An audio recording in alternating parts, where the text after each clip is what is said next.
Pour vous présenter le sujet de ma thèse aujourd'hui, je vais vous raconter mon histoire.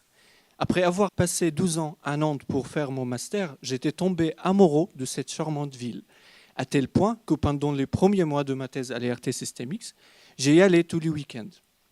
Au début, j'ai favorisé le train pour y aller, mais très rapidement, je remarquais que ça demandait un budget conséquent de le faire. C'est à ce moment-là que j'ai décidé d'essayer le covoiturage.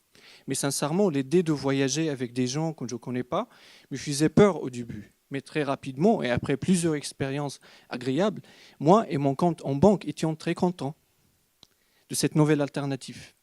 Mais vous savez, j'étais encore plus content quand j'ai pris conscience de quelques statistiques. Vous savez qu'avec l'augmentation de la population dans les grandes villes, on prévoit d'ici 2050 une augmentation de 50% de trafic routier. En considérant le bouchon et la pollution que cette augmentation va générer, on voit clairement la nécessité de nouveaux systèmes de mobilité plus durables, comme le covoiturage, ou plus généralement toute la mobilité partagée.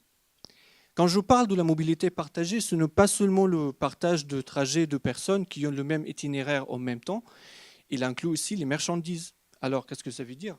C'est-à-dire que si j'ai un peu d'espace dans le coffre de ma voiture, je pourrais transporter un paquet ou un colis entre deux centres de distribution, ou je ramène une petite boîte avec moi en rentrant du boulot pour mon voisin, par exemple.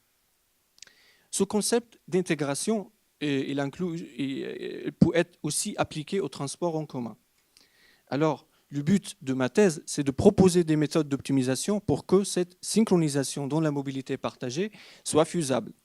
Donc, dans un premier temps, on développe un modèle de covoiturage en utilisant les véhicules autonomes personnels et partagés. Et pour cela, on utilise des points de rencontre où cette synchronisation entre passagers peut avoir lieu.